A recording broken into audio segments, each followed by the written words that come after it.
స్వర్ణాంధ్రప్రదేశ్ 2047 దీనికి మేము ఇచ్చింది 2.4 trillion economy US dollars, $42,000 per capital income. అది మా గోల్. ఇప్పుడు $3,100 per capital income as on today 2024-25కి. ఇది 46-47 కంతా 42,000 పెంచాలి. ఎట్లా పెంచుతారు అని మీరు అనుకున్నప్పుడు ఇక్కడ ఈ ఫిగర్స్ ఇచ్చారు, మీరు గుర్తుపెట్టుకోవాలి. 7.5% గ్రోత్ ఉంటే జిఎస్డిపి 78 లక్షలు అవుతుంది, ట్రిలియన్ లో 0.62 అవుతుంది. పర్ క్యాపిటల్ ఇన్కమ్ 13,18,795 అవుతుంది. 7.5 గ్రో అయితే 13,18,795 అవుతుంది. పర్ క్యాపిటల్ ఇన్కమ్ డాలర్స్ 10,384 అవుతుంది. అదే 10% గ్రో అయితే 130 లక్షల కోట్లు జిఎస్టిపి అవుతుంది. అదే మరిగా ట్రిలియన్ లో 1.03 అవుతుంది. పర్ క్యాపిటల్ ఇన్కమ్ 21,86,905 అవుతుంది. ఇది డాలర్స్ లో 17,250 అవుతుంది.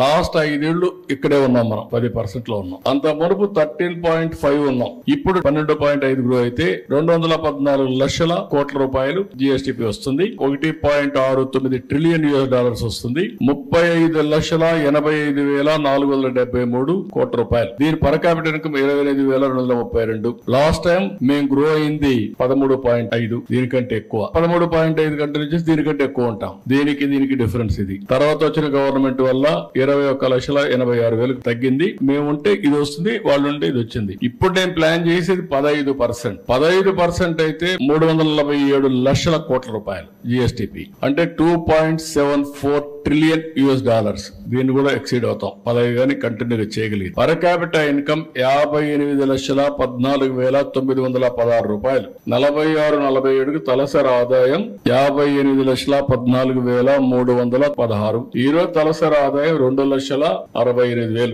2,68,000 58 లక్షలు అవుతుంది. ఇది గ్రోగా కలిగితే. అమెరికాలో ఉండే అమెరికన్స్ ఆదాయం $50,000. అమెరికాలో ఉండే తెలుగు వాళ్ళ ఆదాయం $120,000. అది కంపేర్ చేసుకుంటే అంత కూడా లేము మనం. అంటే ఇక్కడ పుట్టినవాడు అక్కడికి వెళ్తానే డబ్బులు సంపాదించే పరిస్థితికి వచ్చాడు. ఆ ఎన్విరాన్మెంట్ క్రియేట్ చేస్తే సస్టైనబిలిటీ ఎట్లా వస్తుందో ఒక ఎగ్జాంపుల్ చెప్పాను మీకు.